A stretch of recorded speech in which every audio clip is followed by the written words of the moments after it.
Today is the 27th episode of Stefan Frank's Photobook Show. Isn't that amazing? 27 episodes. And today's title is Laughing Through Tears, Photography in the Age of Too Late Capitalism. And today, Stefan invited a special guest for today's talk, Aga Łuczakowska. And Aga came to StrudelmediaLive through our scholarship program. And so I want to welcome Aga. I'm really happy you are here, and I'm very much looking forward to learning more about your beautiful book, which I have at home. So I'm really excited about that.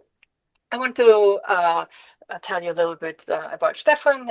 He's an artist and educator living in Germany, and he teaches a variety of classes for us here at StrudelmediaLive, from surrealism to gestalt to mentoring intensives and many more classes. Stefan is amazing in coming up with new, exciting class ideas. Welcome, everybody. I'm Anja from StrudelmediaLive. For those of you who are new, we offer live online photography classes, many different kinds of talks. We have a scholarship program. We have a YouTube channel. And I want to again thank Stefan for another episode of his wonderful Photobook Show, and Aga for being the special guest today. And all of you for joining us. Enjoy. All right. Yes, thank you so much, Anna. So, and thank you, Aga, for being here. So, we met each other through one of these courses she's been doing, and this is where I learned a little bit of her work. And this is a little bit also the background why we are here today in this constellation. So I'm very excited to talk with her about this book that you see here. I will probably not talk about the title so much because I will butcher it a couple of times here, and I will probably let her tell a little bit more about this. So maybe, Stefan, before you start, I will just say that thank you very much for inviting me, and thank you everyone for joining. Yeah, I'm very excited to do that. We're doing this together today. And I just want to thank Anja for doing this again. And I want to invite everybody, just if you have a question or if you want to know something, just unmute yourself and jump right in and let's make this a discussion here. Yeah, let me give you a little bit background about what we are doing here today and why we are here together in this constellation here. And where this strange title comes from and what this has to do with too late capitalism. So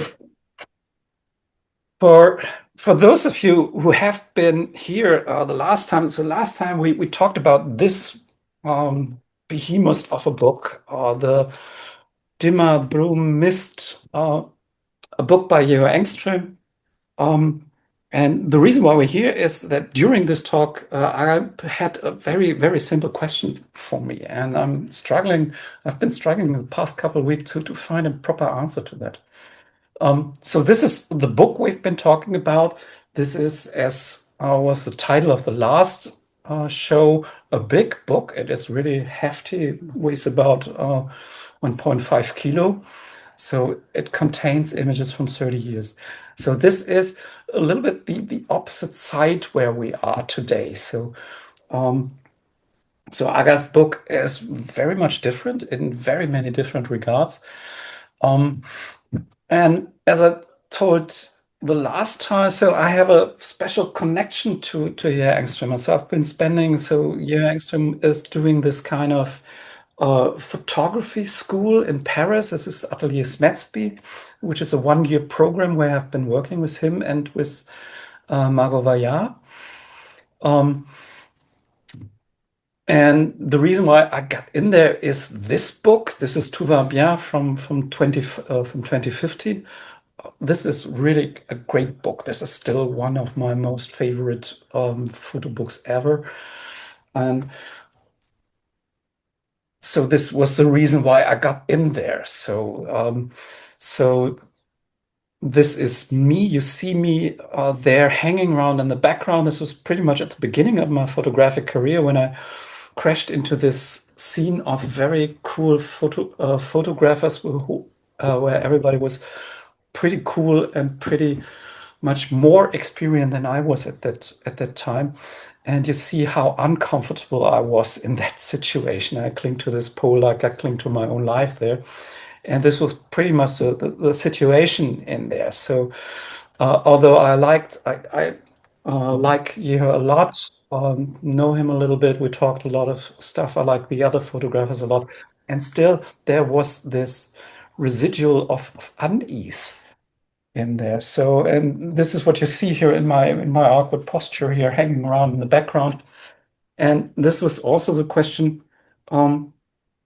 why didn't I like this book, this big book by Yeho, and why didn't I like this more? Because it left me a little bit empty. It left me a little bit with more questions than I could deal with at that moment. And that was where Aga just simply asked a simple question.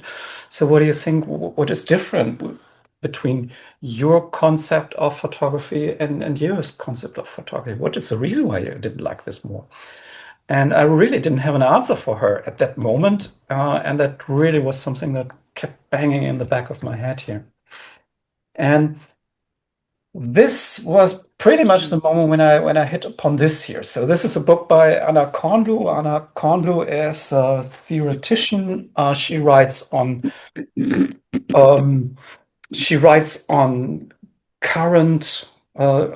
current affairs of the world we live in. And I was drawn to this book because of the title. This title of immediacy. This was something before I even flipped up a single page. I was immediately drawn to this title and this feeling behind immediacy, because this is how I see the world today. This feeling of immediacy and the idea that we're in a constant state of agitation, to have the constant feeling that we're coming to everything too late. And this is pretty much the photography she's dealing with. And I find it interesting to compare this kind of photography that Aga Łuczakowska is talking about with the photography we're talking about in these photobook shows. Of course, these photobooks we're talking about, we are in a corner of a niche of a tiny sliver of the world. And this is pretty much what makes the visual culture we live in today. So, of course, this is the Instagram feed of Kim Kardashian, which I have never looked at before I've read the book. And I'm puzzled by these photos because I don't understand them. I don't understand them why she makes these. I don't understand why people look at these. And I'm struggling with this kind of visual culture, and Aga Łuczakowska has the same issues with the visual culture we're currently living in.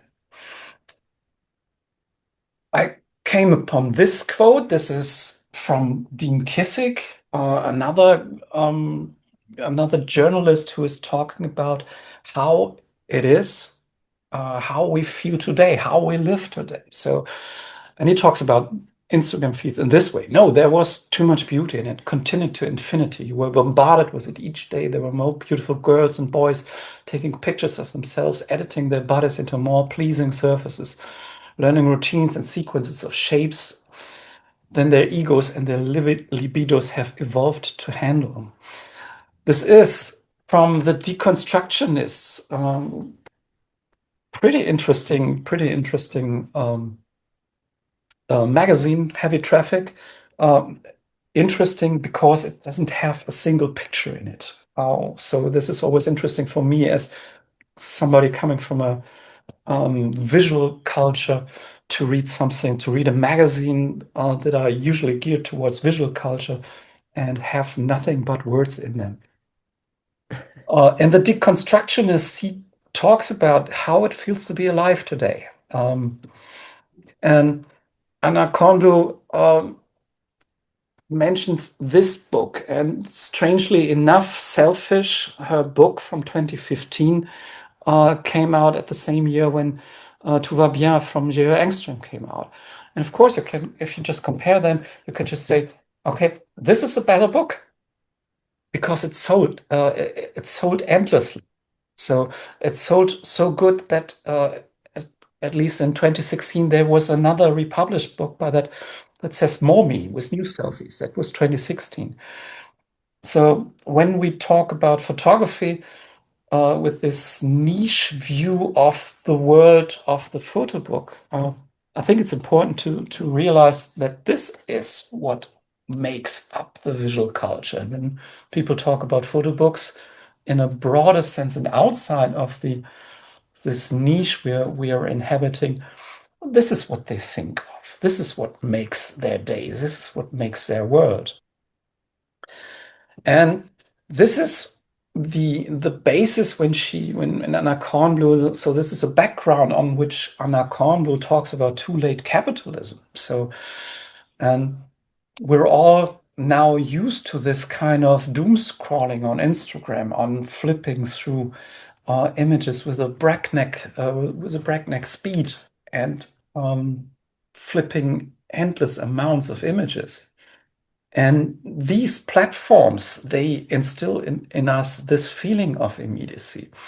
And Instagram and other social media platforms like Twitter or X, as it called today, they all have these kinds of images, but they also have these kinds of political urgency images, this kind of activism that plays out on Instagram. And it is these kinds of feed that instill in us this feeling of too lateness, that it's too late to save the planet, it's too late to stop climate change, to save democracies, to do something against inequality, to battle platform capitalism. We always move from one feeling of too late to another, and are currently engulfed in this kind of polycrisis here. And this is a situation Anna Kornbluh is talking about. And I find when I thought about this, I find myself reacting to this polycrisis like this, with a helplessness like this. I almost religiously watched the late show always on the next day, because we're in Germany, we're a little bit far removed here from that, just to find a way to cope with this bombardment of things that come to us. And laughter is, of course, the one release valve to this feeling of everything is too late. But it's also, on the other hand, it's also entertainment. So it doesn't lead anywhere. So, and Obama once said, adding a like to an Instagram post, that's not activism. So, but this is a situation that Kornbluh is talking about. And the question that she's posing at this moment is, there is no coherent movement against this polycrisis. We have this as an outlet for us, this kind of jokes about what is happening, but there is no coherent movement against this. So there is no way to focus all this rage, this anger that these social media platforms instill. And she asked why. And here are two questions. She presents a couple of answers for that. One is this breakneck speed with which we are moving, the constant speed up of things that deprives us of the possibility to react in any kind of coherent manner onto this. So once we enrage ourselves about the massacres in Israel and Palestine, we just move on to the next war in Iran. We move on to the SpaceX IPO. There is no rest on anything. It's always one thing after another. And Steve Bannon, the strategist of Trump, once said this is, of course, a strategy. It's a constant strategy of flooding the place with shit. So when there is one thing happening, you just pile on another thing happening, so to make sure that nobody can catch its breath. And of course, now that we are so focused on look at Colbert, how much he is focused on Trump in the current meetings, of course, this is not an isolated event. So, and this is not even something that started in recent years. So this is something that has been going on from 1990, from the 80s on. This is Paul Virilli, who already talked about this rasender Stillstand, this French essay of polar inertia. It's a racing standstill. So although we think that we're moving all the time at breakneck speed, we're not even going anywhere. So, and this is how Kornblue tackles this. So this is these are the chapters that there are in there. And the important chapters are circulation and imaginary. So these are her reasons for how to explain the moment where we are in. And the next one is how this plays out onto different parts. So start with circulation. So, and it's important to know about Kornblue, she comes from this Frankfurt school of critical thinking. So that always goes back to eventually to Marx. And it doesn't really matter what you think about Marx and the real socialism, but it's sometimes really useful to go back to this moment when just to read his analysis. So it doesn't matter if you think that communism is a good reply to or was a good reply to this, but actually reading the original analysis for this, that is sometimes very helpful to understand where we are today. So, and Karl Marx identifies two main drivers for capitalism. The one is expansion. Expansion was at his age something like this. It was the idea that humanity, that was basically at that time the West, that was Europe, basically expands into what was understood as undiscovered countries like Africa or South America. So colonialism was a way for capitalism to drive its expansion.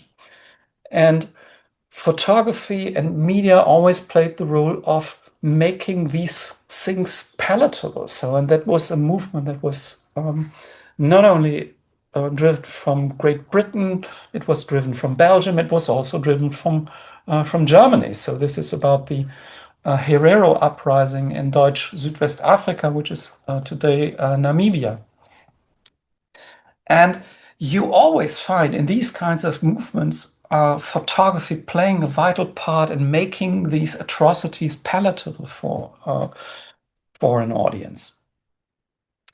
So expansion has these other meanings.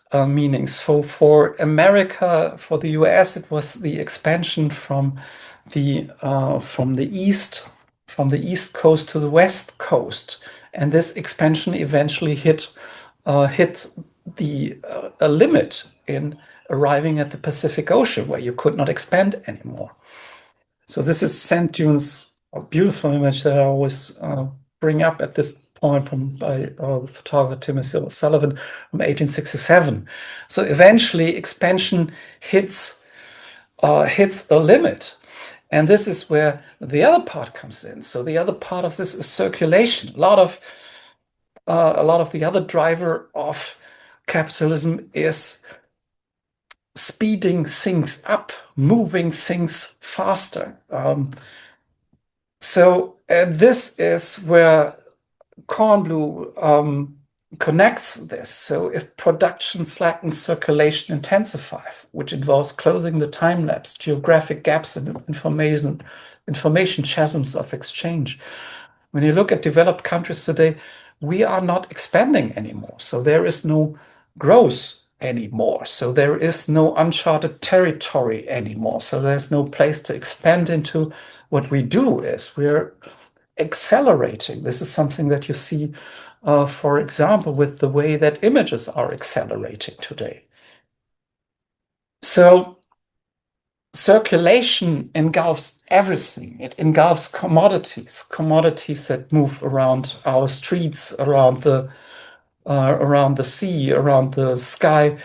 but it also involves circulation of money, it involves circulation of debt, circulation of knowledge, and today also circulation of people. The migration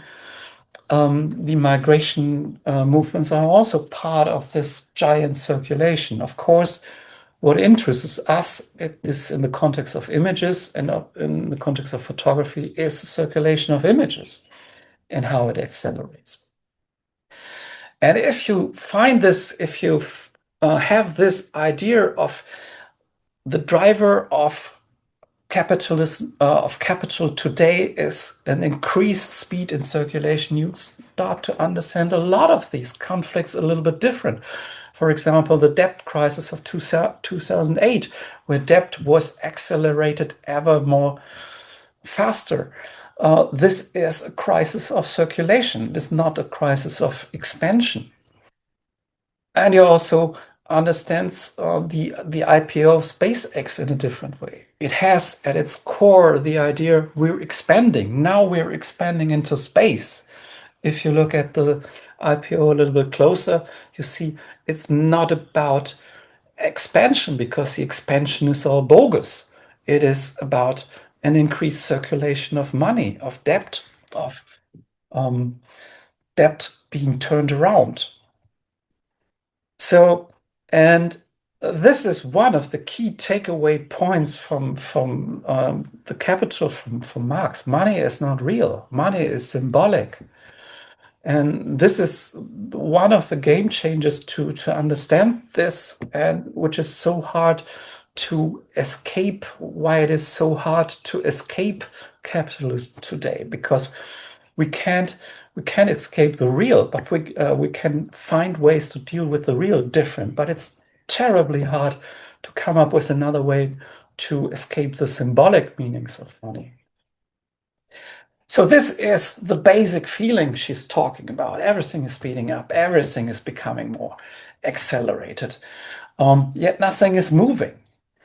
So, and this is a feeling that you get when you doom scroll on Instagram. You scroll and scroll and scroll, and everything is changing, everything is moving, but it's basically just one picture that you have in there.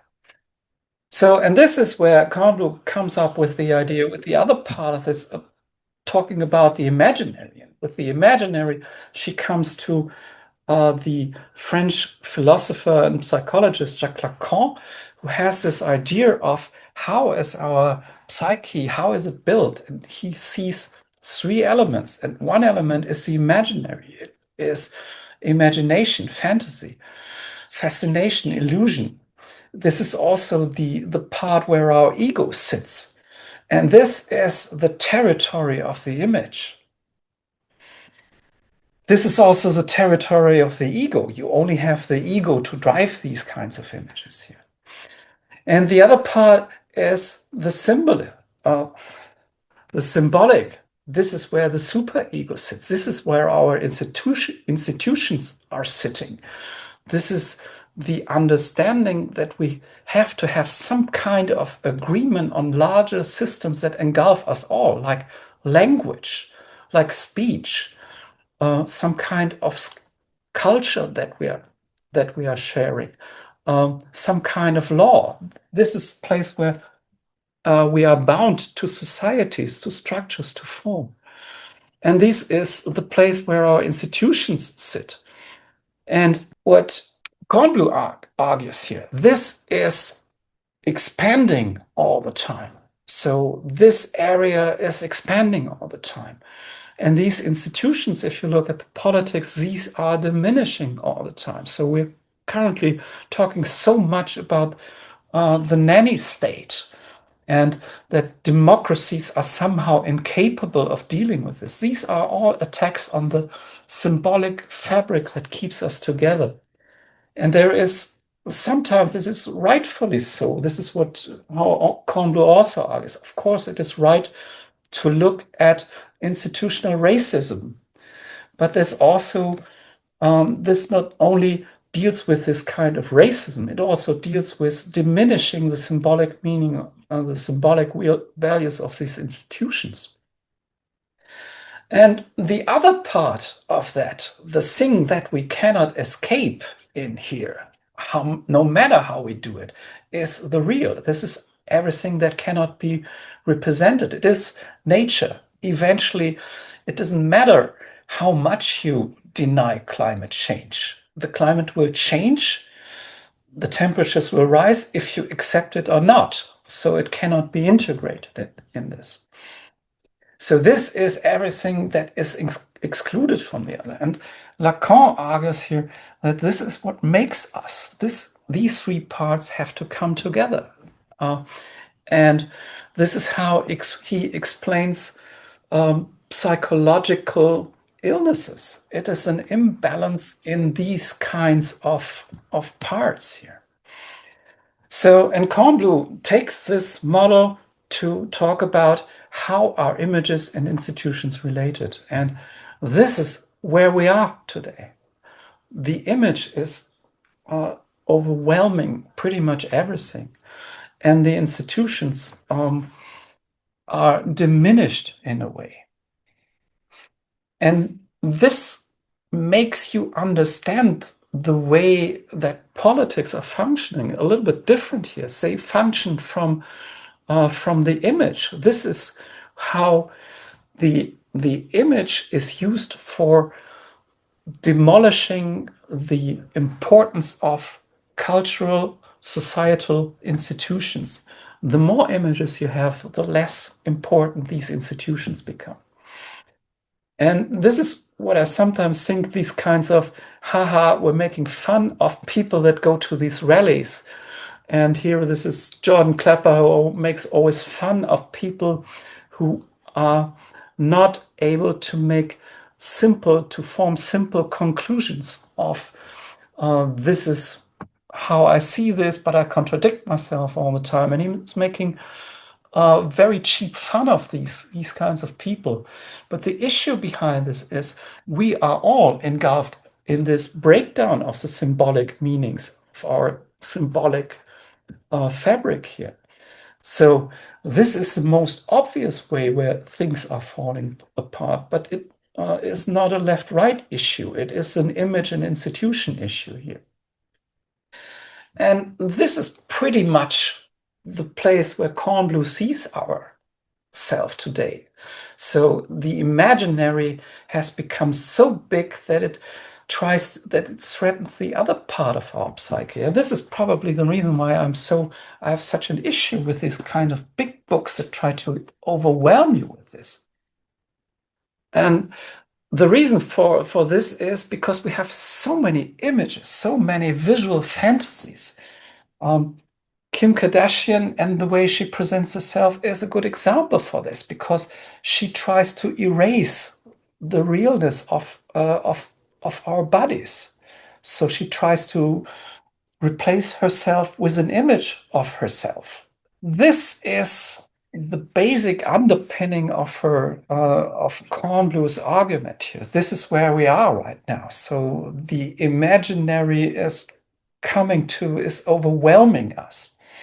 And from this, she goes on to how does it play out in writing? How does it play on in video, in TV, or in photographs? How does it play on in theory and science? How does this change? And for us, the larger image, the larger question behind this is, who vouches for the images when you have no longer a larger narrative, a narrative about culture, about society, about people being together to form some larger forms, when you do not have that anymore? What is left to hold your pictures together? And the answer to this is the author. So the photographer does it. So when you think the photographer is cool, you like his images or her images, because there is nothing else to tie the images to. So basically, as the imaginary is also the place where the ego sits. So this is what we tie the images to. And this is why we have such a cult of great photographers. We need these kinds of celebrities in the photographic world, because we're losing our means to judge them on anything else. And this is why we have so many of these books that begin with "Dear Diary, I'm this great photographer, and this is what happened to me." And this is how I see. This is how I always see this book by Engström. There are, of course, great images in there. I will never deny this. But this is the other part of this. You only have his ego to vouch for these images. So, and all this is this kind of insisting on the immediate experience of the image, the contact with people. And this is leaves you with sensations, with nothing to frame them. And knowledge with nothing to judge the knowledge by. And it leaves you with differences with nothing to bridge it. This is a conflict of representation. So when you have larger conflicts, you always need to find some kind of commonalities with people. So suddenly these differences, we're lacking these kinds of commonalities when we demolish the symbolic in there. And all of this is a shrinking of the distance between experience and reaction. And this is something where we as photographers, we are so prone to this because we are striving almost for this. This is, of course, the famous quote from Robert Capa: if your pictures aren't good enough, you aren't close enough. So he wants to shrink this distance between the experience and the reaction to it. So this is why he gets so close. This is why he wants you to get into the action. There is no context anymore in there. It's just immediate experience. And this is what photography is going for in this year. And of course, this ties it perfectly together with social media, because social media works like this. You see a picture, you react onto it. You like it, you love it, or you hate it immediately. There is no gap in there. And this boils down to my issues that I have with these kinds of big books that overwhelm you with immediate experience, because they leave you no space to breathe. Kornblue is this Kornblue book, this Too Late Capitalism. This is not a pessimistic book. It sounds like this. The times are as dire as they can be. Still, it is not a negative book. It is not a pessimistic book. She shows some gaps where we can jump in, where we some strategies that help us to get back the sense of symbolic meaning, the symbolic glue that binds us somehow together. And one way to deal with this is to go for this gap. Try to not react immediately. Try to not like things immediately. Try to not hate things immediately, but have something in between here. Something that mediates between the experience and the reaction. Some kind of common narrative that maybe binds us together. And here, this is where I come back to Aga's point. She will probably talk about this in a minute, why this connects to her book so good. The idea here is always to get back some agency for yourself, to not let you overwhelm and to intervene, just to reflect on what you see here and make a pause, which brings us to the book. So, and this is, I want to just, before we talk to let Aga talk a little bit about what she did, you see immediate differences here. This is a big book. This is a small book. This is a finished thing. It tells you, okay, this is 30 years of work. Deal with it. And if we just take this away, this has all these kinds of tiny little hints on some kind of makeshift, of gap. And let's start with this. It allows you to assemble and disassemble the book. So And when you look at the photos here, this was Aga will probably tell you a little bit more about this, how this developed. This is pictures from Bucharest here. And I will just quickly flip through this.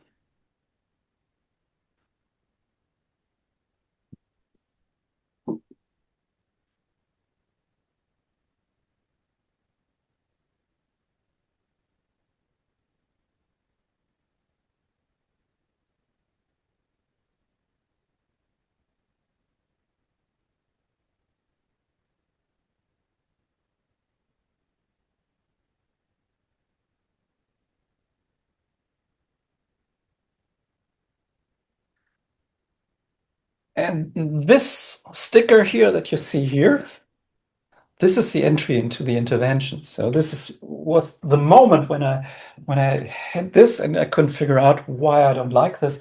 This is when Aga sent me the book and I flipped this off and I see, okay, there's an intervention here. So the idea, Aga, can you explain it a little bit? What the idea is behind this? Mm-hmm. So maybe first I will explain a little bit what the book is about. So I'm not sure from where to start, but I used to live in Bucharest for almost a decade, so for almost 10 years. And on the way to work, I was just photographing Bucharest. I was photographing what was interesting on the streets, what catched my eye. And what was for me so different than streets in Poland, that people were marking their territories somehow. So they were marking their parking spaces, so no one else can take their parking space. They were adapting their balconies. Yes, so it Let me look for a parking space spot yes, here. those are signs that are marking parking spaces, exactly. This one here, right? Yes. And most of those pictures are from 2016, and some of them are from last year, because I came back to continue the project. But at some point, when I was already back in Poland, I talked with my Romanian friend, and I was trying to make sense out of all these interventions that the Romanians do on the street. And my friend told me, "What do you expect, Aga? Most of the people were moved from some villas or from villages where they were living in houses and had gardens and had their private property, and they were living free, somehow free. They had a lot of freedom into very standardized blocks of flats in Bucharest. So, of course, those people have a big sense of freedom and independency, and they were somehow trapped in those buildings. So they started slowly to adapt those public spaces. Yes. Yeah. And so I decided to make a book. So actually, I had a few different also ideas for books, and I was consulting it with my friend, with very good photographer Jukka Male, Finnish photographer that lives in Katowice, in my city. And when he saw these images, actually his eyes were shining. So I decided that maybe this story is more interesting than the other one that I was more concentrated on. And I decided to make a book. And thanks to big help from the Katowice city office, Katowice Miasto Ogrodów, I was able to publish book. And this book's supposed to be published with a publisher. But I also felt a lot of constraints when it comes to the structure of the book. And it was kind of a lot of stress trying to push my idea, how I want this book to look. And one day at 4 a.m. I woke up and I realized that it's a book about Romanians who adapted their streets. So why once it's published, why it's printed, I'm not going to do the same thing. So it was my first idea. And this is where the sticker comes in, right? Yes. And actually at the beginning, I was thinking that I will add some things to all of the books. I will adapt some tier of pages or glue some images on this, because, for example, this image, I wanted to have bigger one. But would be, first of all, it would be very it wouldn't be cost effective. So it would cost a fortune to adapt each book. And also from legal point, I'm not sure if it wouldn't, it wouldn't be okay to intervene into the design of the person who designed this book. So then I realized that why not to give this freedom of choice and some creative power to the people who will read this book, who will buy this book. And it's how this idea came up, that I did two small interventions actually. So I added this postcard because this postcard was not included in the design. So they wanted you to have. Yeah, I had similar business look cards. Like this. Okay. Yes, exactly. I had similar business cards at home, and I just tried it on, and it really looked nice. And then I used this paper clip. And later, actually, I learned that paper clip is a sign of also kind of silent. How to say? I'm losing words. I would need to. Resistance. It's resistance. Okay, exactly. Okay. Yeah. It's kind of resistance. So it's really matching the idea of those interventions. And yes, the second intervention is just putting this posted note that I'm encouraging. It's written that I'm encouraging readers to also make some interventions. They can be small or big, however they feel, and then to send me photographs.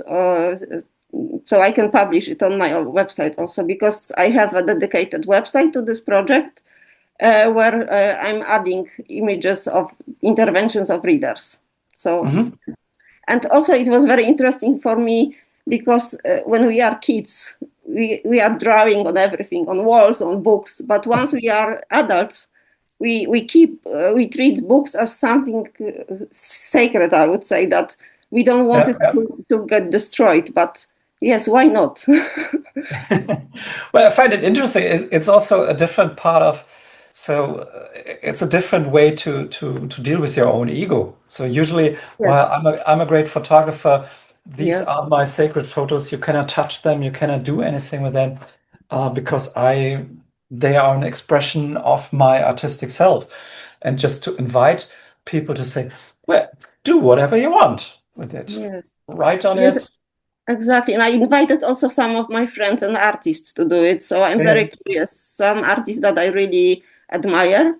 And I'm very curious what they will do, because I tell them, all of them, that they can even make origami out of it. That I just want a picture. Well, you already got some back, no?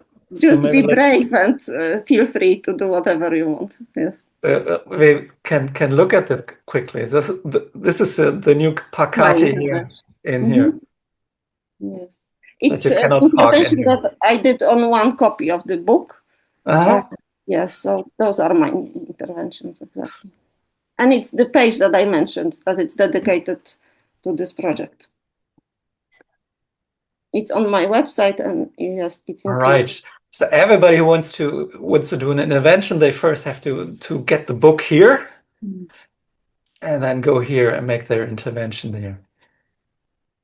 I find I totally love this idea. So we actually see you scribbling into this.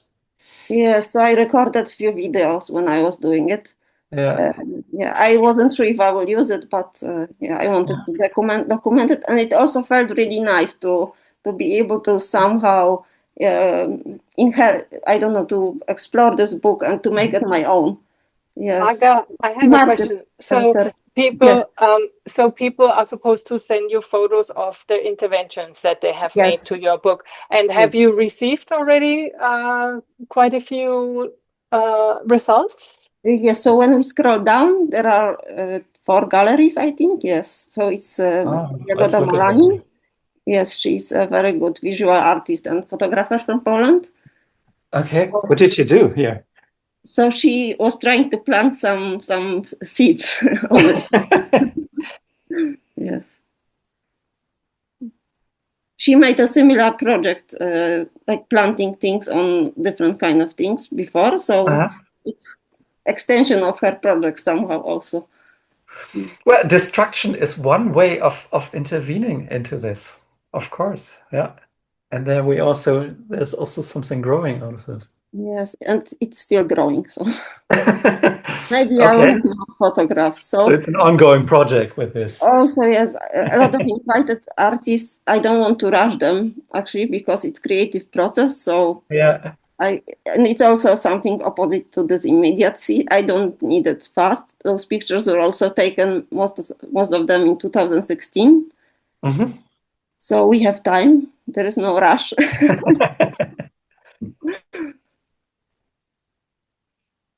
Can you show another one, Stefan? Can you show? Yeah, I'm clicking. I want to look at this one here because this is the one that I really love. Yes. And because I always admire people who can actually draw stuff. So. And yes, when we speak about immediacy also, so my background is press photography. And I used to work as a press photographer where I had to deliver pictures as soon as possible. And it was in 2005, 2008. And I had to come back to the office and to download pictures and send it as fast as possible. And now it's changed. Now you send pictures even straight away from the place where you take them. You just grab them from your iPhone. Yeah. Well, that is part of this kind of acceleration that is going on. Of course, it is. The pictures, the news don't get different. Mm-hmm. They just circulate faster. Yes. So there's not much going on, not much different going on than before. They just circulate faster. So. Yes. And when I came back to photography, I decided that I won't do it like that. So those are kind of my rules. I'm not in rush anywhere. Yeah. Well, I like this. So it's always when you see illustrators say I like it because it's the other part of that I always think we need to have more with these kinds of photo books. We need to have more fun with photo books. That is the other kind of intervention that you see. You have these big egos of photographers that somehow shield you from having fun with the photo books. So with the photos, so you always have to art as a sacred place. Can you click to the next one? I want to see more, please.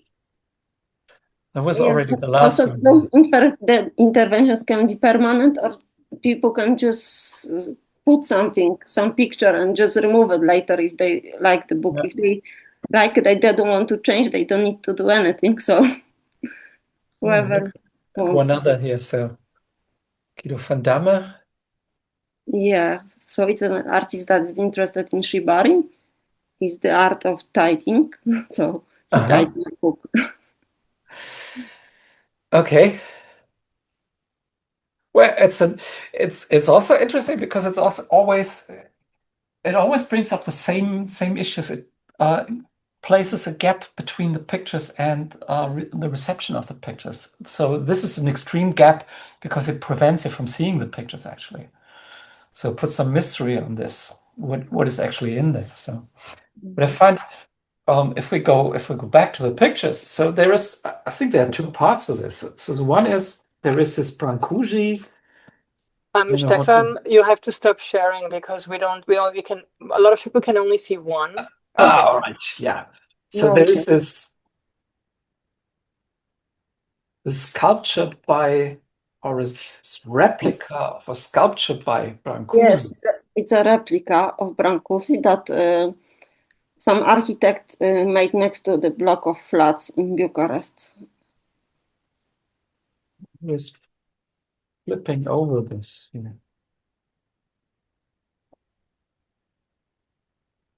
Yes, and also I'm very inspired by Constantin Brâncuș. So he was a Romanian sculptor that lived in Paris.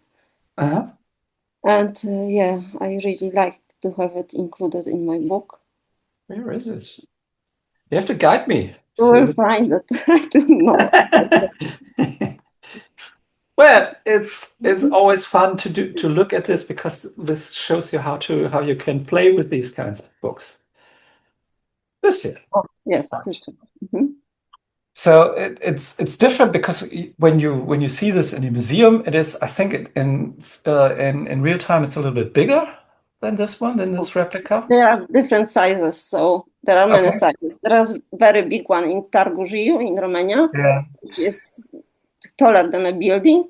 But yes, and he also produced small like this, and from wood, from different kind of materials. So this one is a replica. It's not made by Constantin Bracus. It's a replica made by someone who just admired him. I think it brings up the idea that now when you start from this picture, you see, okay, all of this is some kind of spontaneous sculpture here that people are doing. So they are reclaiming the space, but they're also doing, I'm doing sculpture here. And actually, they are using whatever they want at home just to make kind of sculpture, do-it-yourself sculpture. Yes. This looks like antique vase for me. And it's just a plastic bottle. But this is what you as a photographer do. So you picking this out and say, okay, now I'm pointing this out, that this is actually a spontaneous drawing here. So this is a spontaneous painting, just by picking this out. And this is what this Brancusi frames it in a way to see at this kind of structures here a little bit differently. Just see at them how sculptures are working, how they organize space, and how the picture then, the photograph then flattens that out to make another picture out of that. What I find fascinating, I read a little bit on Romania. So socialism in Romania, that was pretty bleak at times. So the reign of Ceausescu, this is the reason why I tied this a little bit to this too late capitalism. You can rephrase this and say, that was too late socialism. That was another moment where you have so many, so few elements of freedom, things that you can do, things that you could take to take control of your life. And the idea to have these kinds of, I'm reclaiming these kinds of tiny little spaces for me. This ties it to me to this idea of where we are right now, where we also have the feeling, okay, we're too late for everything. And we have to still maintain some kind of hope in there that we can do these tiny little interventions, and we can throw a wrench into this giant machinery and stop this. And I found this very inspiring to see this from people who went through socialism, this idea of too late socialism, and they somehow got through this and survived it and got out on the other side of that.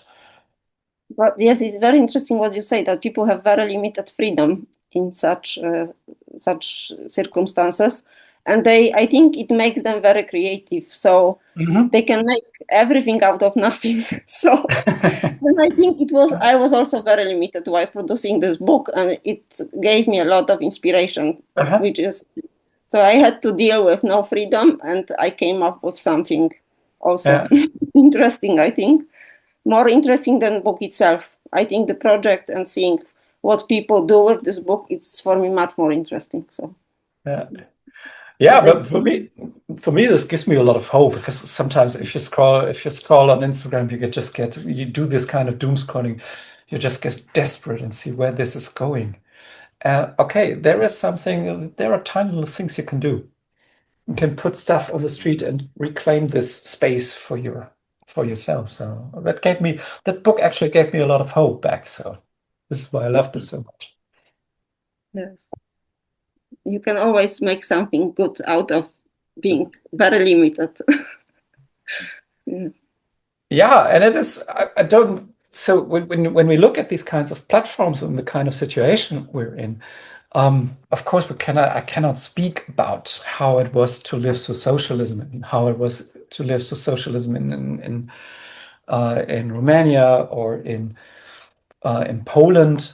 I know a little bit about the GDR, about how people lived there, but I think this really gives us a lot of hope, because we sometimes feel similar constraints here. That there is this bombardment with prefabricated images gives you the idea there is not a lot of wiggle room left for you to come up with different ideas. And this is a shimmer of hope that says, okay, even if you think there is not a lot of wiggle room left, you can do something. You can put stuff on the street and make sculptures out of trees, sculptures out of sandbags. Yes, they adapt the space for themselves, and we can say that we don't like how something looks, but at the end, it's their personal intervention. So it's how I will see books from people. So so maybe sometimes it's not my taste, but I really like how people express themselves. Aga, I have a question. So do you actually feel that your book is unfinished? Like, if we get the book the way it is, the way you sell it, it is actually unfinished, and then the person buying the book finishes it, or is it? How do you look at the book that you send out to people? So I think one copy that I have for myself, I adapted for myself. Also, Stefan can show some more images of what I did. And the way it is now, I really like it. And I think if someone buys book and likes how it is, then perfect. But if someone wants to adapt it, then also great. So I don't know. With this postcard, I really like how it looks, but still, I'm very curious to see those adaptations. So I think it may be finished or it may not be, depending on the viewer. Like this one. This is you mean this is your finished copy here? Yes. That you have written into the. Let's start this again. So it's just one video, but I also have YouTube channel when I show the interventions. But I think if you scroll down, you will also see them, if I'm correct. Here, this. Yes. So this means private property, for example. Yes. Well, thinking about this idea of how do we reconstruct some kind of community out of this? This is a way to say, okay, we use this book to connect with each other. So we connect. This is what photography basically does. It connects us to the people that are doing this stuff on the street. So that's the first connection. Then the second connection is we're connected to you in a way, because you have been walking there and you have been making this book. And the third connection then is, we are connected to the other people that do these kinds of interventions. So it's basically, it's a little bit of a kind of way to do some kind of community building here over the book, over this interventions, and over this.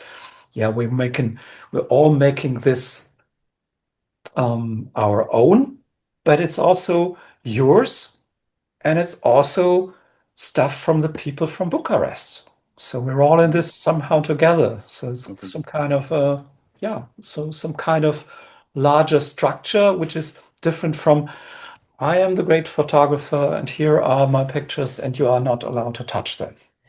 Yeah. Are you thinking about maybe exhibiting the interventions that were made by other people? Yes, so I'm planning in October to have exhibition in Bucharest. I was invited by Romanian Center of Photography to exhibit photographs and also have meeting regarding my books, so kind of book launch, and also workshops. So I'm planning to include slideshow or print some interventions. I don't know yet how it will work. I need to agree with the curator. But yes, of course, yes, it will be exhibited. And also I want to have workshop there. So I will invite 5, 6, 7, maybe 10 persons that will come and we will do interventions together. So, and it will be very interesting to see Romanians doing it. Yes. Yeah. Have you ever shown the people from Bucharest these pictures? Yes. Last year I had exhibition during Bucharest Photo Fest, and I was really surprised that people really liked those pictures. Okay. And they were coming and telling me that when they see it on photographs, yes, they realize that it's on the streets like that, but they didn't notice it just walking. Yeah, because they have it since they were born. So I think if you don't put in gallery on the wall, then you might not notice. I don't notice also how Poland probably it's different than other countries because I live here. So well, it's also different because they are not using them as artwork or sculpture. They're just using these things to reserve their parking spot. So it's a different way to look at these things. So. There's a question in the chat. Somebody's asking how they should send you the pictures. Do you have a preferred way to receive the interventions? So on this post, it's everything written, but yes, I would like to ask them to send to my email address. Oh, it's also here. It's agałuczakowska@gmail.com, and I think it's the easier to send WeTransfer or Swiss transfer, because most of the time pictures are too big to be just sent directly to email. So maybe I will also add something, because Stefan said about connecting, that it's connecting many things, many people. I also wanted to say that I invited two Romanian artists, and one of them came up with the idea that after this we can make another project together. So yes, I think it's connecting very well. That's great. I always like this when these kinds of so when these I like this this woman who planted these seeds on this, or threw the seeds on this, because this is how photobooks should work. They should they should seed something and grow into something else and connect with people and morph and change and become something else eventually, and be used and be useful for talking to other people. So I really like this idea of just throwing seeds onto that. Yes, and I really like that I sent you a book. I didn't really explain anything, but you just received it and you immediately understood what was my approach. So yeah, it's nice to see. Yeah. Well, I really enjoyed it. It really was. So as I said, it really clicked for me, and it really was explained to me a lot why I had I struggle with these big books and these big mammoth books of images that are just thrown at you. So Aga, I think the way I remember it is that you had this idea about the interventions basically out of frustration, right? Yes. Can you talk about that a little more? Somebody's asking how you had this idea regarding the interventions. How did that come about? Yes, so I had a lot of constraints when it comes to the design of the book. So yes, I started to work with some publisher, but this book supposed to be more like the design of the publishing house, that they have some frames, let's say, and they don't want to adapt it to the author so much. So yeah, I felt that I cannot express myself and that my ideas are not understood. So I was trying to fight it back. But at some point, I realized that yes, this feelings that I have probably are a little bit similar to those that Romanians had when they were just thrown into those blocks. That I want a lot of freedom, as they had living in their villas or in the villages, and they had their own ideas and dreams, and then they were moved to blocks, and I felt that I'm somehow moved also to the structure of the book, that it's not working for me so good.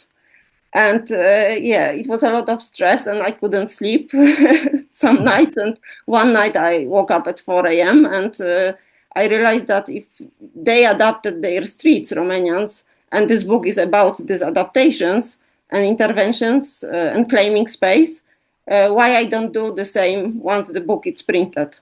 So I think it was maybe 2 or 3 weeks before the final version and before it was printed that I already knew that once it's printed, I will make it my own book, that I will make those interventions. I so often talk about how scary it is to make a book, because when we make a book, we have to make a lot of decisions, and these decisions are final, and it's expensive because printing is expensive. But then sometimes when we have the book in our hands or a zine, then we realize, I should have done that page in a different way, And I just love this idea of still working with it. You can still change Yeah. it. You can still make it the way you want it to be by, adding some kind of intervention. I mean, I always recommend this to my students. It can be a sticker, it can be drawing, it can be sewing, it can be some tearing, and you just have to do it sometimes to 200 copies. That's a lot of work, but it can be a very meditative experience. So, and I feel like you are inviting other people to do it, which I think is a great idea. Yes, and I think in this book, it works with the subject of the book. So it's it's what connects the subject and then the book as an object itself.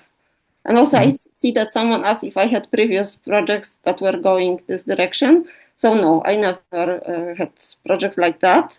But since more than 1 year, I think I was thinking that maybe photographs are not enough, that I would like to do something more.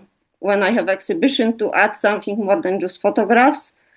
And it turned out that the destiny was that it will be book that I will, photo book that I will treat as object. So I'm really happy with this.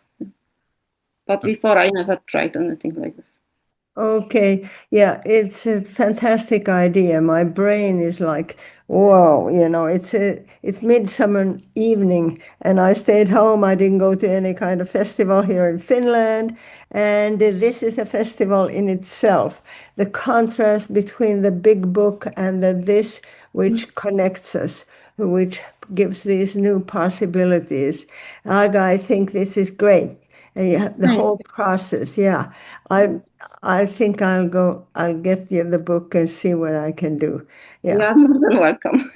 Yeah, send it out into the world. Everybody should do an intervention. Yeah. And thank you, Stefan, also for understanding and creating and this kind of a very deep in a sense, it's simple but very deep understanding the capitalism and how this gives us a psychohistorical almost, approach to this. Thank you. Stay tuned. We're not done with capitalism yet. So. No, I hope not. I